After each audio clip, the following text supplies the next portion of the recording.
Hello, welcome to Rewrite Your Reality with Reese. I am your host, and today I'm going to explain how you are the knowing behind all of three-dimensional reality.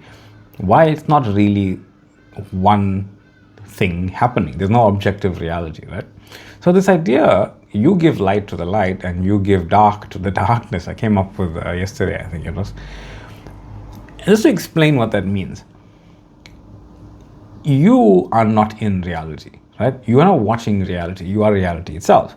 Every appearance, light, dark, movement, memory, desires, arise only because you are knowing the experiencing of it, right? Nothing is real until you know it into being. It's just there in superposition. It might as well be a book separated into all of its pages lying on the floor. Randomized, no connection, random pages with names of characters and events that are just together. Your three-dimensional self is choosing a character. Your higher self is putting all those pages together so you can experience that character and that story in a way that makes sense to you. Right? And you can imagine it like this. Imagine a cooked egg, a picture of a cooked egg, a picture of a normal egg in its shell still, and a raw egg. And you just mix up the pages and throw it on the floor. Now, if you want to experience eating an egg, make an egg and eating it, you can't have them in any randomized order, right? They unfold naturally. Egg in the shell, raw egg, cooked egg. Your higher self is doing the exact same thing with that and with everything else in your reality, right? How it puts those things together for your experiencing is beyond your logic. But how you experience that thing and remember it in the past is not beyond your logic. It can't be. It has to be a part of your experiencing, right? It might be absurdly amazing to the point where you can't even imagine how that even happened. It's still understood by you because it's made for you, right? So remember, when you put the light on in a room, it is your knowing that call forth a room where you can see something. So the creation of light in the room itself is all coming from you. If you put the light off, it is your knowing that I can't see anything in this room. I'm in a room where I can't see. You are creating the idea of darkness, but you are knowing darkness into being and you are knowing light into being, right? In a very literal sense. And here's the thing. Three-dimensional reality and the way we experience three-dimensional reality is happening in the way Source actually creates three-dimensional reality.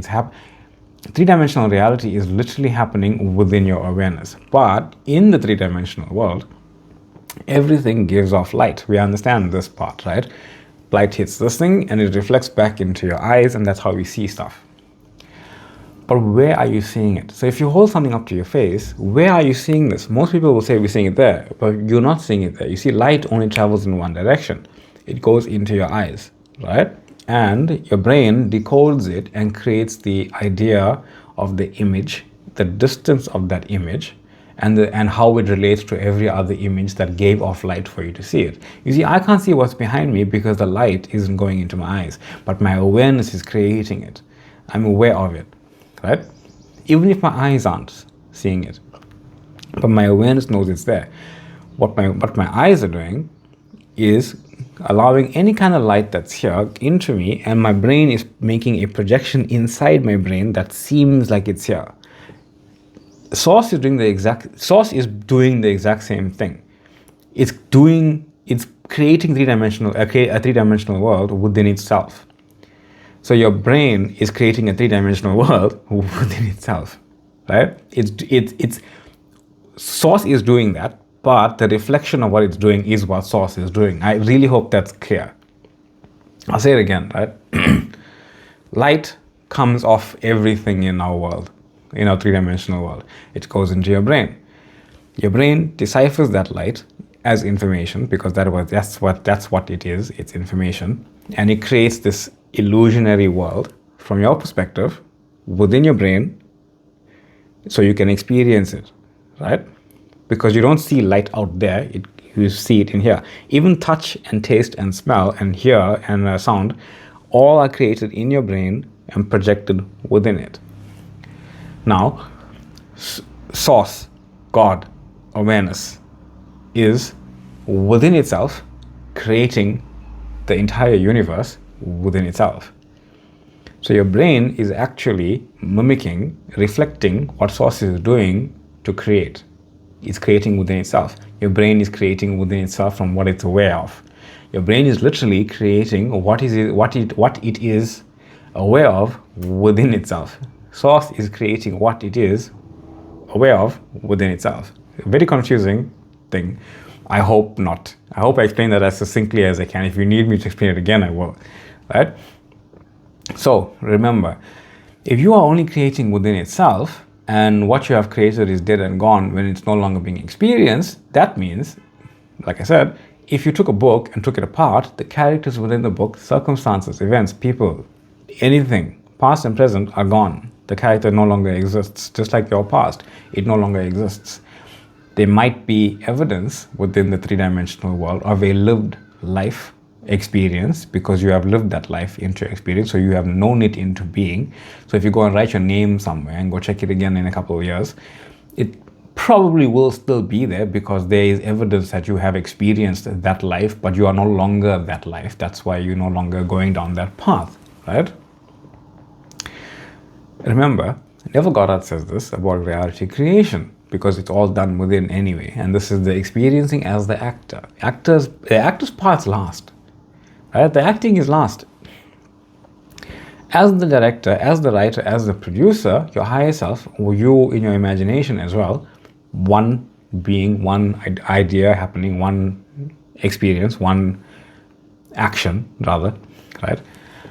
Split into three actions. Basically, as a producer, you are picking a theme. As a director, you're calling forth the scene. And as a writer, you are writing what happens in the scene. But you're doing all that simultaneously as assuming and imagining. But by knowing this into being, your higher self takes over. Remember, in the three-dimensional world, there's no director, there's no writer, and there's no producer taking part in the scene. It's only the actors. It's only you. No matter what's here, it's coming from the writer having written it there, the director having put it there, and the producer having called it in as part of the movie, right? As the type of movie you are now living. Anything else in the 3D is only the actors. There's only actors here. They don't have anything to do with writing. They don't have any say in how the scene goes. They have nothing to do with what kind of movie they are in either. They were cast. You were cast because you cast yourself, and that's it. Anything else you do here is quite literally in vain, right? So, this misdirectional loop of inspired action then. What's that? Inspired action is basically when you as an actor are trying to direct the scene. Change the production and rewrite it from within the scene. You can't do it, right? You're going to get fired over and over again. But here's why. Or here's what we do really. We come up with dialogue. We say dialogue to a specific person and we wonder why they didn't say it back. Because you're not the writer. Your higher self is the writer, not you, right? You calling in the idea when you imagine it, sure. But your higher self is the writer. So you can't say, I said I love you to my specific person. I imagine them saying it back. I am writing that scene for them, but they didn't. Because you're doing it from the character. That's why the character doesn't do anything. It's like saying, I won the jackpot today. And then you go to the casino and you pull the thing and you lost all your money. Why? Because you're not the writer. Your writer is happening within. You're calling it forth, but you have no authority to yank it into three-dimensional world. That's not what you do. You're just being a character, right? After the scene is done, that character is dead. That part of that character is gone, because you're only ever experiencing the scene you are doing now. You're not experiencing the previous scene. You're not experiencing the next scene. You are experiencing right now. That's it, right? So the specific person, rolling of dice, the illusion of time, all of it's happening within you. You call it forth via your higher self. That's it. You assume every scene exists within you.